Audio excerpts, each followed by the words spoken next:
We should regularly wash our hands with soap and water and avoid touching our face with our hands. Even at a meeting when we have on this ministry task force, while I was speaking, I was touching my face until Minister Lawrence Wong nudged me with his elbow and said, "Stop touching your face." Let me now share about what we know about this novel coronavirus.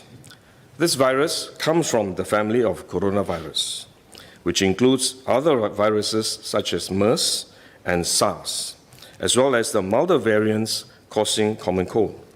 The medical consensus at this moment is that the novel coronavirus is more transmissible but appears less deadly than SARS. Evidence suggests that the rate of human-to-human transmission of this virus appears to be higher than that of SARS.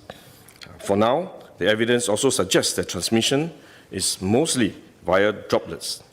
What this means is that the virus is carried within droplets emitted from an infected person over a short distance, such as when a person coughs or sneezes. If these droplets come into contact with the eyes, nose, or mouth of an individual, directly or indirectly through hands that have come into contact with these droplets, the individual may become infected. To clarify, there is no evidence currently to suggest that the virus is airborne. There are other viruses, such as the chickenpox, which can easily be transported via air currents and do not require droplets to contact the eyes or nose. The novel coronavirus is not in this category of viruses. The novel coronavirus could also transmit through surface contact. Let me explain. When a person sneezes or coughs, the droplets fall onto the surfaces of tables and chairs, and the virus may remain alive for up to a few days. When someone else touches the surfaces of these tables and chairs, the virus can be transferred to his hands, and if he then rubs his eyes or nose without washing his hands, he may become infected. So we should wash our hands. This is also why we only quarantine the close contacts of confirmed cases. For more transient contacts, such as individuals that the confirmed cases may have walked past in malls or hotels, the risk of transmission is low.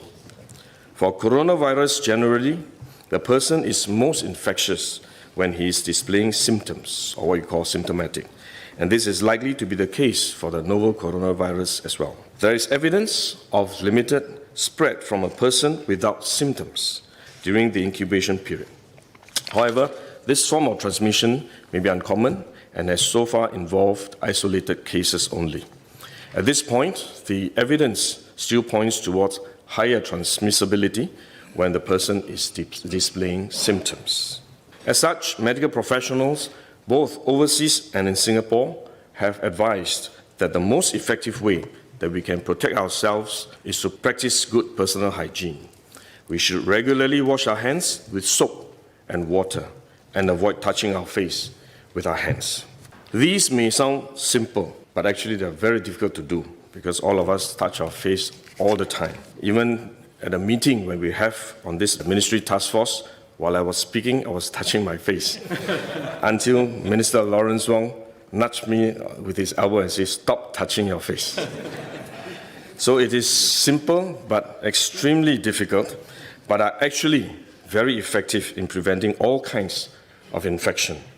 Potential infection from asymptomatic persons, in fact, is less likely to be from coughing or sneezing directly because they don't have symptoms. They are not sneezing or coughing, but more likely by touching contaminated surfaces, for which masks offer no protection. Wearing a mask when we are well often gives us a false sense of security instead, and we are more likely to touch our faces when we constantly adjust our masks, which is one way the disease spreads. At the same time, we need to protect others, our loved ones, friends, colleagues, and fellow Singaporeans that we come into contact with. If we are sick, we should rest and recover at home as far as possible. If we do need to go out to see a doctor, for example, we should wear a surgical mask to protect others. So this is when mask is needed, when we are unwell and have to go out.